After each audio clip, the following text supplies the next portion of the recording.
Good morning.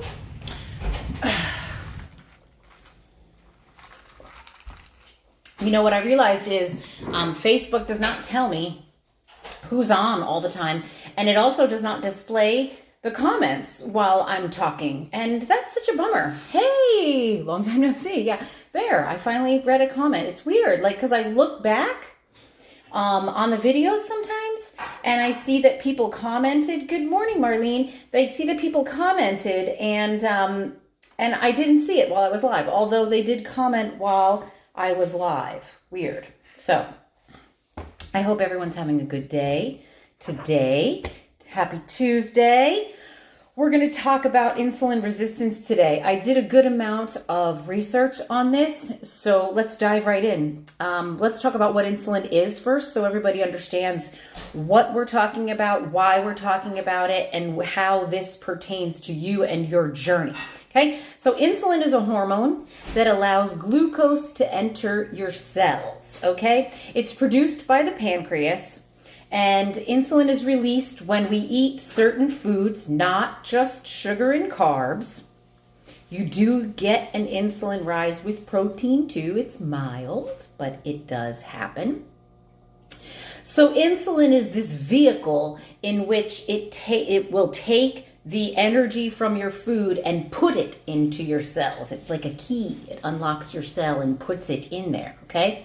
So insulin is working properly when we consume a food, begin digesting it. The pancreas releases the insulin into your bloodstream. The cells then open up with this key. Facebook is getting weird for sure. And it allows the glucose to enter your cells, okay? So we'll go over that one more time. Consume a food, start to digest it, pancreas releases insulin into your blood, then the cells open up with that key and the energy goes into the cell, okay? The liver stores glucose for later also, so that's kind of nice. It's like a little vault. So if you have a little extra, the liver's like, hey, bring it over here. And it kind of stockpiles the glucose for if you need it later. This is all part of survival, which is pretty cool. So a healthy metabolism is one that takes your nutrition, what you're eating, breaks it down, obviously, puts the energy, amino acids, nutrients, fats into your cells for us to use for living, for surviving, for exercise, for all of those things. That is a healthy metabolism. And so when you think about this, what you have to understand is, there's so much minutia around eating, nutrient timing. And I just got a question recently from someone who asked me, about nutrient timing. Should I eat before I work out, after I work out, things of that nature? And a healthy metabolism will take whatever healthy food that you eat, put it into your body so that you can utilize it for survival and exercise and things like that. Ideally, what we do is we eat this fabulous diet of nutritious foods. Our body and metabolism works fabulously, and we put it into our cells. If we have any extra, we store a little extra. And then when we're in a bit of a break from eating, like between lunch and dinner, we take that stored energy and fat and glucose and use it until we get to our next meal. That is healthy metabolism, broken down simply. So if you're resistant to insulin, what that means is your cell receptors are no longer responding to the key, right? The key's not working in the lock, right? And so glucose isn't getting into your cells. It's just kind of floating around in your body, like going round and around and around, like a merry-go-round, okay? So what is bad about that? Your pancreas says, hey, there must not be enough insulin because everything's just going round and round and round and round. So let me release some more insulin. Let me send out some more keys, right? Maybe we can get these cells to open up with some more keys so your insulin goes up even more because the keys that you have are not working. Make sense? Okay. I try to be a good teacher. Hopefully I'm a good teacher. Try to make things interesting too.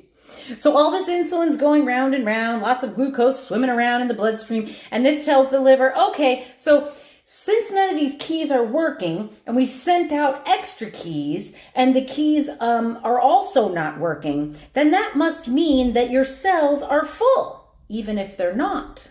You see? Your cells might need that energy, but since they're not opening and getting the energy in, your body becomes confused and says, well, those cells must be full, so let's store all this excess blood sugar as fat. Make sense? Okay? So there is no definitive test for insulin resistance. However, if you have high blood sugar levels on a consistent basis, high triglycerides, high LDL cholesterol, you may be insulin resistant, okay? Causes of insulin resistance are being inactive, overeating foods that spike your blood sugar, which would be sugar, high glycemic index carbs, which are simple carbs, white bread, things that we know are not good for us, okay? And obesity is a cause of insulin resistance, and genetics. Sometimes genetics play a part in this, okay? So listen, I told you this list of things that can cause this. Now, also, I want to say some of the things that I see in the fitness and diet industry is that we like to blame and this is just part of the journey here, right? We like to say, okay, maybe I'm insulin resistant and that's why I can't lose weight. Maybe this is this and this is why. Maybe it's my hormones. Maybe it's my, we talked a little bit about hormones yesterday and how that can play a role in your weight loss. Watch yesterday's video if you're interested in learning about causes of weight gain and ways to battle that. Okay, we want to blame these things for poor habits, bad choices, eating the wrong things, eating too much, being inactive. As a whole, hi Lisa, hi Jewel. As a whole, typically people eat too much. We can eat foods that are highly calorically dense and nutrient poor, like a Pop-Tart, right? That's a great example of that. Not a lot of nutrients in a Pop-Tart, but it tastes good, right? So, and being too inactive. We always, most people tend to overestimate their activity and underestimate their consumption. I looked at my watch yesterday. I trained my new client out at the park and I'm like, man, I worked out with her and we ran together and I did push-ups and this should be like, I should be killing it. And I looked, it says burned 1,600 calories. I'm like, really? And I know that a lot of people like to say, oh, the fitness watches are not that accurate. Well, for me, mine is rather accurate. So say what you want, but my fitness watch burning my calories is actually rather accurate because I have been tracking my food and my burn for a long time. And I know that this pretty much correlates with my truth. So looking down here, I'm like, 1,600 calories. Why? Because a lot of the rest of the day I was sitting on my tush or not moving that much. And the caloric burn is just not that impressive. Even if you're exercising on a regular basis, are you exercising all day? No. You're exercising for a certain period of time, and oftentimes it is easy to overestimate the calorie burn of your exercise. I see on posts on Facebook, like, I went to the gym, I burned 1,000 calories. I'm like, unless you ran like a marathon or something, probably not. So how do we reverse insulin resistance if you think you may have that? Number one, exercise. What exercise does is it makes you more sensitive to insulin. Remember what I said before, healthy metabolism. You take in your food, you break it down well, you take these vehicles and you put that stuff, nutrients, fat, energy into your cells. That's the system of how this whole thing works.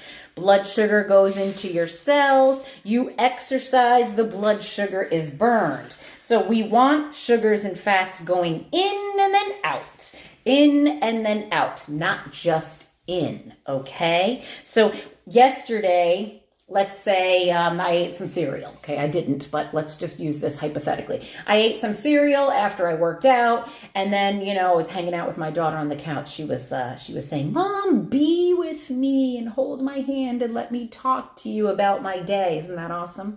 So I'm sitting there. I said, "You can have 20 minutes, and then I gotta get back to work."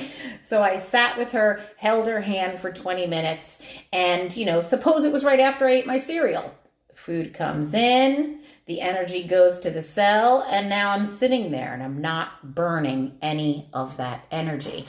And as lazy Americans, yes, I said that, and lazy people in rich countries, which are countries that are plentiful with food and plentiful with many other wonderful things in life, like fabulous shelter, multiple vehicles, safety, healthcare, all of these wonderful things that us rich people get to enjoy. We tend to be more sedentary and we tend to really love our food, right? And so when that's happening, you're putting it in and not burning it off, okay? It's very, very easy to do. So what we want is the sugar going in and the fat going in and then the fat burning off, okay? And we do that by eating enough food for your body to burn it. Obviously, if you eat more than that, you're going to gain weight. Okay, so nutrient timing doesn't really matter that much. If I eat before I do my cardio and I have this system burning well, it's kind of like me saying to you, really, you should not put gas in your car before 10 a.m. If my car burns gas no matter what when I'm driving, it doesn't really matter when I put the gas in, right? Because it's going to burn out, right? So genetics is a beast for me. I'm 100% working every day, but my sugar's in it. Yeah, it genetics, right? Genetics, and that's a shame. But you can battle that in certain ways. But genetics is going to be a big role for you, which is a bummer. It's a bummer. But anyway, so.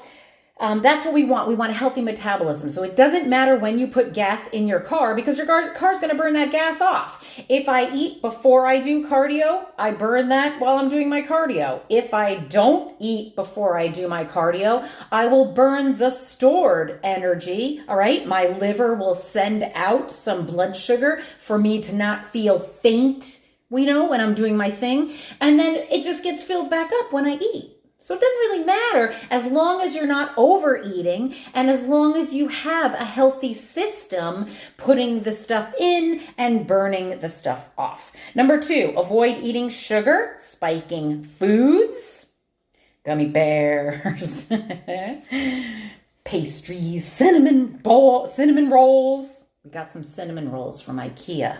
Those things are kryptonite. So we can survive just fine with 0 sugar. 0. Who wants to give up sugar for the rest of their life? I don't. Sugar's right up there with great sex. It's like super pleasurable and makes me feel good. I did just say that on camera. So we can live without sugar. You don't have to eat sugar for the rest of your life and you will survive. Will you be smiling all the time? Perhaps not.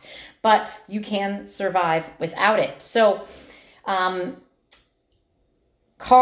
and sourcing of carbs. My handwriting is horrific here. So carbohydrates from good sources and things that contain fiber. You want to get your carbohydrates from things like vegetables, whole grains if you choose to eat grains, things that have a lower glycemic index that take longer to digest so you don't have this wee spike in your blood sugar and then I want to go to bed, right?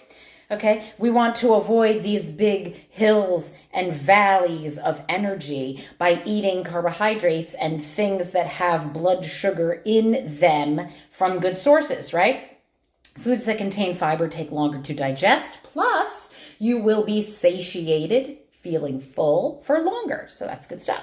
Number 3 is reduce stress and get sleep, okay? Any body that is continuously in a high stress environment is going to have negative effects. Let me tell you what affects stress levels. Not sleeping, overtraining, being in a caloric deficit, stressful job, juggling a whole bunch of stuff, family issues, obviously, financial issues. All of these things create physical stress, and that can affect this whole process. I have half a banana to take before we're going to... Not that sugar. Yeah. I never eat before. Yeah, that, you can. And if you feel fainty, Tanya, then it's better to have something, because it doesn't matter really in the grand scheme of things. It doesn't matter when you eat that, if you eat it before. There's not some magic thing, just like with keto. There's not this magic number of carbs that sends your body magically into this fat loss mode. There's no switch where I'm like, ooh, if I go under 25 carbs, the magic switch turns on and I become like this fire of burning fat. It's a lie. It's bullshit. If you are in a caloric deficit, which, guess what? Most people eat most of their foods from carbs. Keto people aren't stupid. They were like, hey, let's come up with a great diet where we can have people lose weight, and we'll call it keto, and we'll tell them to cut out 80% of the foods that they eat and tell them it magically puts on this switch that will put them in fat burning mode. Bullshit. If you take out 80% of the things that you eat out of your diet, you're going to be in a caloric deficit because you're eating less stuff. There's no magic to that. Okay. So there's that. All right. And so listen, what we want to do here is we want to blame rice and bread and blood glucose issues. These are all the reasons I'm fat. I eat too much fruit. I'm addicted to sugar. Maybe you are. We need to do a sugar detox, right? I love you too, Tanya. My girl. All right. So here's the biggest problem, guys, that we don't want to face. The problem is we eat poor quality foods. We love to eat on the run. Socially, we like to consume things. People get together to eat and drink, and it's super fun. And we are rich. If you have food in your pantry all the time, guess what? You are rich. I read a book where this kid was, growing up in another place in the world, and he was starving, literally. He and his family were starving. And he said, when you are starving, all you think about is food. You don't think about anything else. How do my legs look in these shorts? Doesn't even cross your mind. All you think about every day is, how am I going to get my next meal? Okay. And then when he was adopted and went into his family's home, he said he couldn't believe that they went to bed with extra food in the house. It was shocking that there was enough food, not only for the next day, but for the day after and the day after and the day after, you see. So our rich people's problem is we have food everywhere. Are you ever starving when you eat on a regular basis? Do you go to your meals and you're like, oh, praise the Lord, I have some food. Oh my God. Come on, guys. That does not happen to us. We are very, very lucky, okay? So we eat on the run. We eat socially. We do have a lot of addictive, poor quality foods with too much sugar, too little nutrition and fiber, and not enough movement. We are sitting on our asses too much. And it's because we have sedentary jobs, perhaps. We don't move as much as we used to. I don't mow my own grass. I have this great couple guys that comes and do it. They do it for me. I don't wash my car because my husband does it for me. I move less, you see. Okay. I do vacuum my own house though, but it's a small house. So that probably doesn't burn too many calories, probably 25. So the answer is get moving. Don't eat crap. Choose food from the earth. Take care of your body. I saw this quote in one of my friends' groups. This was such a great quote. She said, sometimes I think people feed themselves shit because they think they deserve it. They deserve it. Like, I deserve to feed myself this garbage because I'm garbage. That's not okay, guys. That's not okay. Take care of yourself. Make yourself matter, please. Okay? So don't consistently overeat. Boy, is that easy to do. I've been doing that myself the last couple days. I'm like, I gotta reel it in, man. As long as you don't have a true medical condition from your health declining or a genetic predisposition like this, like the gal just said earlier, you can hokey pokey yourself and turn yourself around, okay, with this whole insulin resistance, insulin sensitivity issue. My dad was type 2 diabetic. And my mom resolved it by taking away his sugar, took away his chocolate milk. It was like, all right, you know, you're 60 something years old. You're not going to be drinking your chocolate milk in the morning anymore. So suck it up. And she put him on a lower carb diet, and she turned off the type 2 diabetes. So don't blame this or the rice, or I eat too much carbs, I'm addicted to sugar, I just can't work out, I'm so busy, and my life is so demanding. I got up at 5 o'clock this morning, you know, so that I could get everything done and do this video and get on my calls starting at 9 o'clock. It's dedication. You can't be a wuss. Okay, that's the truth. Get your butt in the kitchen. Start prepping some food. Go to the farmer's market. Get yourself some vegetables. If your vegetables all go rotten, get some frozen ones. Like, look for a way to do what is right for you because you're worth it. How about that? Okay? Not because you should. It's because you can. You are fortunate enough to be able to have all this excellent food all around you to purchase whenever you feel like it. And you get the blessing of taking care of the body that you were given by whatever creator you believe in. Okay? All right. I gotta go because I'm gonna have a little breakfast before I get on the phone with my great clients. I hope you have a great day. I don't know what my next video will be. I don't have anything written down, so just have to pull something out of the hat. I'll see you soon. Later.